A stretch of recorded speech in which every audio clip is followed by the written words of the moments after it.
Hello, my name's Callie Taylor and I write psychological thrillers as C.L. Taylor. This is my fifth psychological thriller, The Fear, and today I'm going to read the first chapter. Chapter 1. Lou. Saturday the 24th of March 2007. I hate surprises.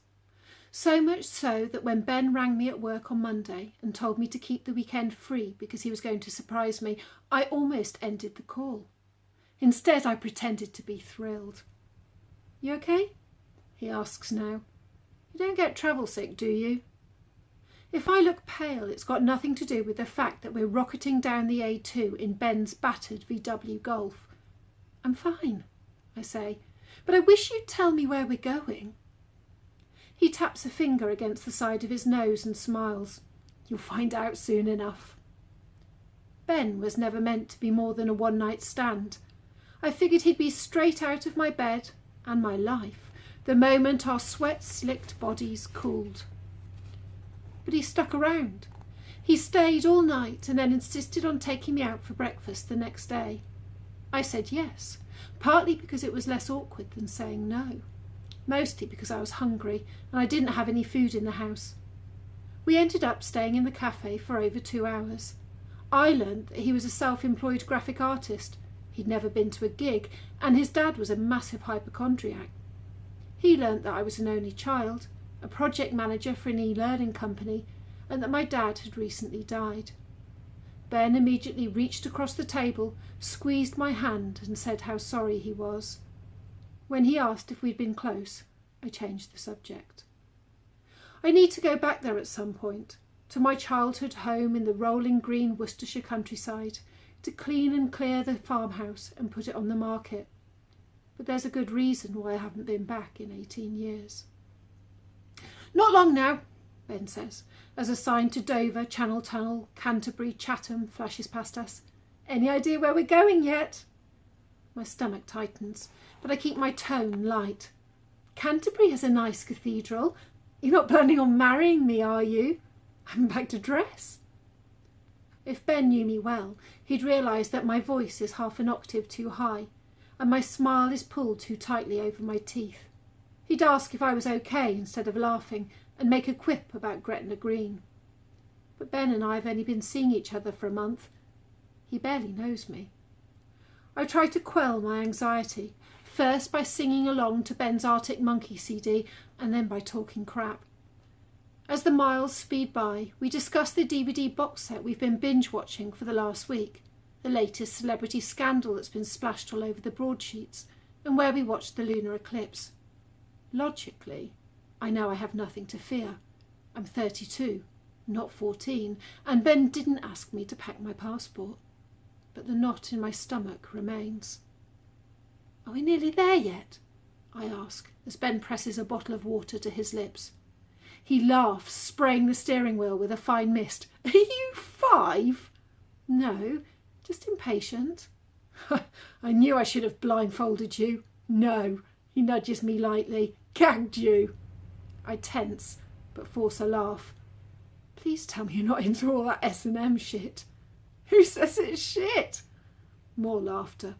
We laugh a lot. We have since we met in a pub in Soho. I was at the work leaving party, and I just managed to spill the best part of a glass of red wine down my top. Ben came out of the men's toilets as I swerved into the ladies', dropping my purse in my haste. He waited outside so he could give it back to me. He was a nice-looking bloke, friendly, and because I was drunk, I said yes when he asked if he could buy me a drink. 1 month since we met. 2 months until we split up. If that. 32 years old, and I haven't been in a relationship that's lasted longer than 3 months. Sooner or later I'll fuck things up. I always do. The sign as we leave the M2 at junction 7 says Canterbury, Dover, Margate, Ramsgate.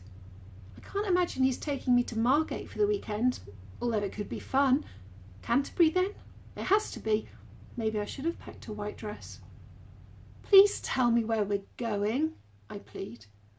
Ben smiles but says nothing. The grin doesn't leave his face as we exit the roundabout onto the Boughton bypass and rejoin the A2. "No peeking," he says as I reach for my phone. "If you look on Google Maps, it will spoil the surprise," which was exactly my plan. My grip on the handrest tightens as we speed past the junction to Canterbury, and I spot a sign saying Dover, 17 miles. The only reason we could be going there would be to get a ferry to Calais. But Ben didn't ask me to bring my passport. He must have discovered some kind of idyll nearby, a picturesque fishing village maybe, out of sight of the ferries and the boats. "Nearly there," he says as we drive through Dover, and a grey stretch of sea appears between the buildings. "Trust me, you're going to love it." "Trust me. You need to trust me, Lou. I'll keep you safe, I promise. I love you. You know that, don't you?" "Ben?" We're only a couple of 100 metres from the ferry terminal now, a slab of grey slapped up against the sea. We speed along the seafront, then Ben slows the car as we approach the customs gates. "Ben, Don't stress." He slows the car to a halt as we join the queue. "I've got your passport. Don't kill me, but I swiped it from your desk drawer when you were cooking dinner the other—" "I can't do this." "What?" I yank on the door pull, but the passenger door doesn't open. "Lou?" I try again and again. Pull, release, pull, release.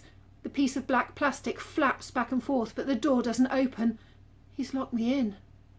"It's going to be okay, Lou. It's what we wanted. Just you and me. A new life. A new start in a place where no one will judge us. We can be together. Forever. The window then. If I open it, unclip my seatbelt and lean out, I'll be able to open the door from the outside. I'll be able to get out." "Lou?" I try and turn the handle on the passenger door, but my hand is slick with sweat and it keeps slipping from underneath my fingertips. "Are you going to be sick or something? I've opened the door. Sorry, it's central locking and—" A cold gust of air whips my hair around my face as I leap out of the car. In an instant, I am 14 years old again. Mike is the love of my life, and I am his. He's taking me to France for a romantic weekend away. This morning I put on my school uniform as usual, but instead of getting the bus all the way to school, I got off a stop early on the corner of Holy Lane. Mike was waiting in his car. He told me to bring toiletries, a change of clothes, and my passport in my school bag. He said he'd take care of the rest. I hope you enjoyed that, and I hope you enjoy The Fear, which is out on the 22nd of March in the UK. Thanks very much. Bye.